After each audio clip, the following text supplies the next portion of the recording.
ओम शांति।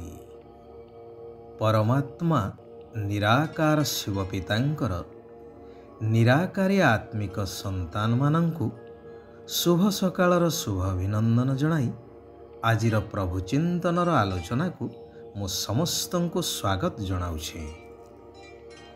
कथारे अछि शरीर आद्यं खलु धर्म साधनम, ताहा मध्य वास्तविक कथा। शरीर बिना ना केही किछि करि पारिछि ना केही करि पारिबे।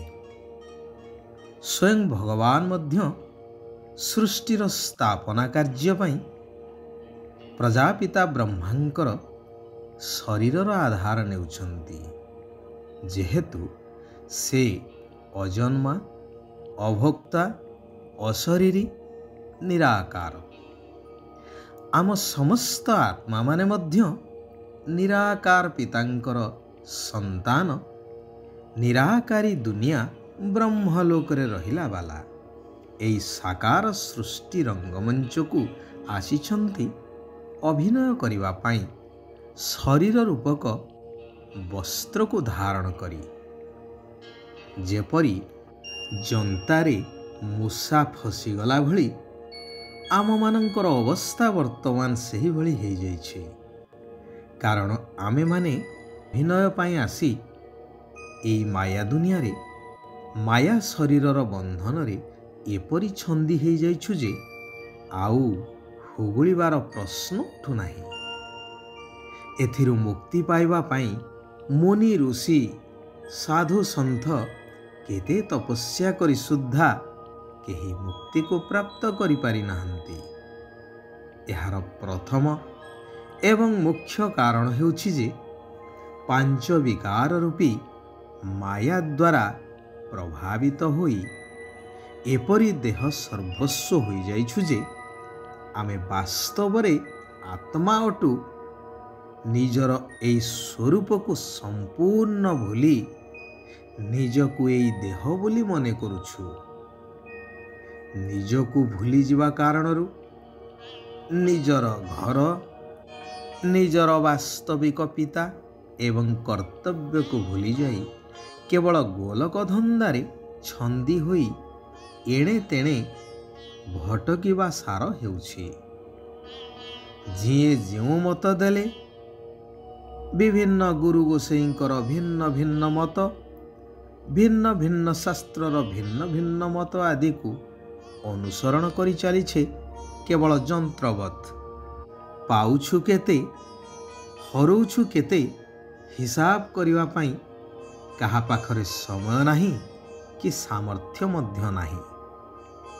केवल देहर अभिमान रे चूर सारा संसार वर्तमान अशांत हो जाइछि। विज्ञान सत्ता हेउ धर्म सत्ता हेउ सबुठी खाली मुपणर प्रतियोगिता। अनेक क्षेत्र रे वास्तवता को जानी सुद्धा अहंकार बशवर्ती हुई मनीष ताकू ग्रहण करी कार्यर लगेइबा संभव करि न थाए बा ग्रहण करि पारि न थाए कि मानी मध्य न थाए। आम पाई अनेक आदर्शवादी माने अनेक उदाहरण छाड़ी जाइछन्ति, हेले आमे माने ताहा केवल परंपरागत पढ़ी चलीछे बा सुनिबा बा उदाहरण देवारे सीमित रखी देइछे। दानवीर हरिश्चंद्र राजा हुई मध्य तांकर तिले मात्र अहंकार नथिला, तेणु से वचन रक्षा करी निजर सर्वस्व दान करिदेले एवं दक्षिणा देवा पाई निज सहित निज परिवार को बिक्री करि देइथिले। कुहा जाए जणे व्यक्ति हरिश्चंद्र राजा को पचारिले, महाराज आपण दान देवा समय रे मुंड नुआई दान देउछंती काहीकि? आपण तो महादानी बोली जगत जानिछि, हेले आपण एपरी मुंड तळकु काहीकि करूछंती? खुशी रे तो मथा उपरकु हेबा कथा। राजा उत्तर देले कि मु एइथि पाई मथा तळकु करिछि कि ए सबु ईश्वरंकर दान, मु निमित्त होई केवल लोकमानंकु दान देउछि, अथच लोकमाने भगवान को प्रशंसा न करी ମୋତେ ପ୍ରଶଂସା କରୁଛନ୍ତି, ତେଣୁ ଲଜ୍ଜାରେ ମୋ ମୁଣ୍ଡ ତଳକୁ ହେଇଯାଉଛି। ଏହା ରାଜା ହରିଶ୍ଚନ୍ଦ୍ରଙ୍କର ନିରହଙ୍କାର ପଣିଆର ଶ୍ରେଷ୍ଠ ନମୁନା, ଯାହା ଆଧୁନିକ ବିଜ୍ଞାନ ଯୁଗୀ ସମାଜ ପାଖରେ ଟାଣିଚାଏଁ ମଧ୍ୟ ଦୃଷ୍ଟିଗୋଚର ହୁଏ ନାହିଁ। ସର୍ବତ୍ର କେବଳ ମୁଁ ରାକ୍ଷସର ରାଜତ୍ୱ ଚାଲିଛି, ଅର୍ଥାତ୍ ସାରା ବିଶ୍ୱକୁ ମୁଁ ରାକ୍ଷସ ବର୍ତ୍ତମାନ ଗ୍ରାସ କରିନେଇଛି, ଯଦ୍ୱାରା ପ୍ରତି ମୁହୂର୍ତ୍ତରେ ଦୁଃଖ, ଅଶାନ୍ତି, ଭୟ ଭିତରେ ଜୀବନ ବ୍ୟତୀତ କରୁଛି ସାରା ବିଶ୍ୱବାସୀ। ପ୍ରଥମେ ଦୃଷ୍ଟିଭଙ୍ଗୀକୁ ପରିବର୍ତ୍ତନ କରିବା ନିହାତି ଆବଶ୍ୟକ, ଯାହା ସ୍ୱୟଂ ଭଗବାନ ଆସି ଶିକ୍ଷା ଦେଉଛନ୍ତି କି ମଧୁର ଆତ୍ମିକ ସନ୍ତାନଗଣ, ତୁମର ଦୃଷ୍ଟି କୌଣସି ବି ଦେହଧାରୀ ଆଡ଼କୁ ଆକର୍ଷିତ ହେବା ଉଚିତ ନୁହେଁ, କାହିଁକି ନା ତୁମେ ହେଉଛ ନିରାକାର ଜ୍ୟୋତି ସ୍ୱରୂପ ଏବଂ ତୁମମାନଙ୍କୁ ପଢ଼ିଲା ବାଲା ମଧ୍ୟ ସ୍ୱୟଂ ନିରାକାର ଜ୍ଞାନ ସାଗର ଅଟନ୍ତି ଏବଂ ଏହି ଦେହର ଦୁନିଆ ଏବେ ବିନାଶ ହେବାକୁ ଯାଉଛି।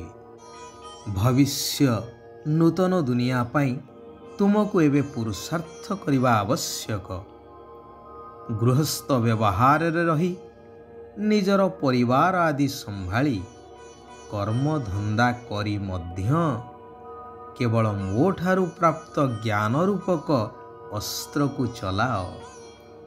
ସ୍ୱଦର୍ଶନ ଚକ୍ରଧାରୀ ହୁଅ, ଅର୍ଥାତ୍ ଏହି ସୃଷ୍ଟି ଚକ୍ରରେ ନିଜର ଜନ୍ମ ମରଣର ସମସ୍ତ ବୃତ୍ତାନ୍ତକୁ ଯାହା ମୋ ଠାରୁ ତୁମେ ପ୍ରାପ୍ତ କରୁଛ ତାହାକୁ ବୁଦ୍ଧିରେ ଘୂରାଇ ଚାଲ ଏବଂ ଜ୍ଞାନର ଶଙ୍ଖଧ୍ୱନି କରି ଚାଲ, ଅର୍ଥାତ୍ ସତ୍ୟ ପିତାଙ୍କର ସତ୍ୟ ପରିଚୟକୁ ସମସ୍ତ ମନୁଷ୍ୟ ସମାଜକୁ ଶୁଣେଇ ଚାଲ।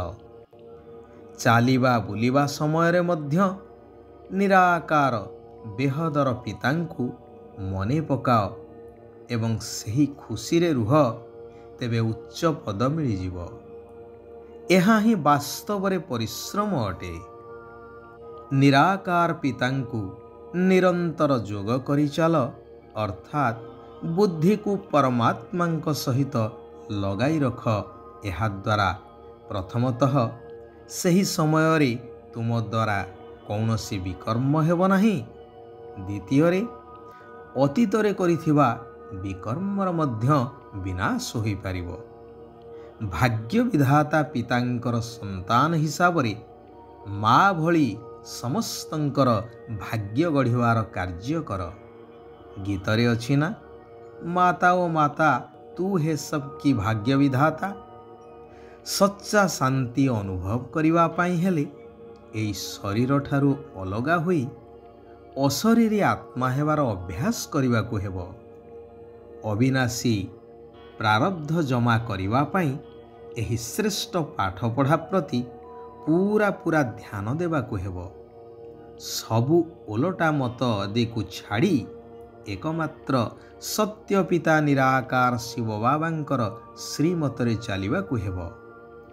ଭଗବାନଙ୍କର ବରଦାନ ହେଉଛି ଉଚ୍ଚ ବା ଶ୍ରେଷ୍ଠ ସ୍ଥିତିରେ ସ୍ଥିତ ରହି ପ୍ରକୃତିର ହଲଚଲ ଠାରୁ ଊର୍ଦ୍ଧ୍ୱରେ ରହୁଥିବା ପ୍ରକୃତିଜିତ୍ ଆତ୍ମା ହୁଅ, କାରଣ ଆଗକୁ ପ୍ରକୃତିର ହଲଚଲ ଆହୁରି ପ୍ରବଳ ଭାବରେ ଆସିବ, ହେଲେ ପ୍ରଭାବ ପ୍ରଭାବିତ କରିପାରିବ ନାହିଁ।